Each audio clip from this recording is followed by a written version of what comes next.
Okay, let's finish up with part two.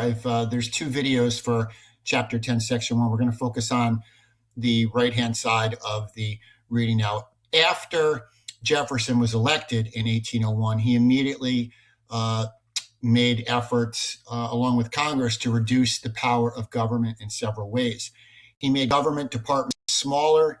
He cut the budget. America was still in a lot of debt when Jefferson took office, and Jefferson felt that America had to do all it could to reduce the size of its debt, so he cut the federal budget. He also got Congress to reduce the size of the Army and the Navy, both reducing the amount of money spent both on equipment and on soldiers. Probably, though, the most important thing for our purposes today in talking about Jefferson's term in office was the Supreme Court gaining an incredible amount of power during the during the presidency of Thomas Jefferson. And one of the reasons that that power will be established is the court case that you see captioned here at the bottom of the page, the Supreme Court case of 1803 titled Marbury versus Madison. And as I mentioned at the outset, in the first part of this video, please be sure to watch the videos that I posted on Schoology on Marbury v. Madison. Those videos will give you some more detail, and it'll give you some background information about the case and why it was important. But basically, what it is going to do, it's going to establish the principle of judicial review.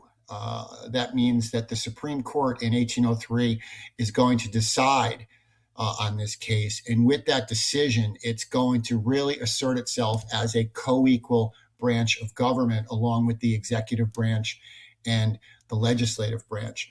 Who is involved with the case of Marbury versus Madison? You had William Marbury, who was a judge appointed by John Adams on John Adams' last night as president in March of 1801. And also James Madison is involved. James Madison is the Secretary of State who is told by Jefferson not to accept Marbury's appointment as judge. What happened? The Supreme Court decision was written by Chief Justice Marshall. It occurred in 1803. And why this happened, why this went to court in the first place, Judge Marbury wanted to keep his job. He brought his case to the Supreme Court because the 1789 Judiciary Act said that lawsuits against government officials should be tried in a federal court. And the result was the Supreme Court ruled that the judiciary was unconstitutional. Supreme Court ruled again that the Judiciary Act was unconstitutional. The law that was passed in 1789, the Supreme Court ruled in 1803 was unconstitutional. Marbury could not bring his case there. And this case established the principle of judicial review, which we mentioned earlier at the start of the video. Judicial review, again, is the idea that the federal court system, the Supreme Court, has the power to determine whether laws are constitutional or not.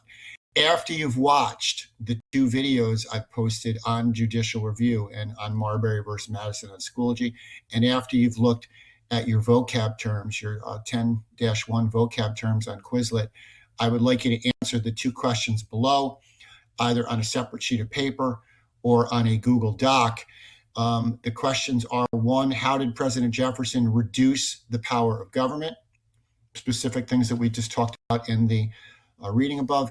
And chart skills, what was the result of the Marbury v. Madison case? Final note on Supreme Court cases, anytime you see a couple of names surrounded by a V or a verse sign, VS or V period, you're normally seeing, or you're normally going to be looking at some type of court case. It might not be a Supreme Court case. It might be a district court. It might be a court of appeals. It might be a state court case. But in any event, anytime you see a couple of names separated by V, at least in social studies and in history class, you're going to be looking at some type of court case.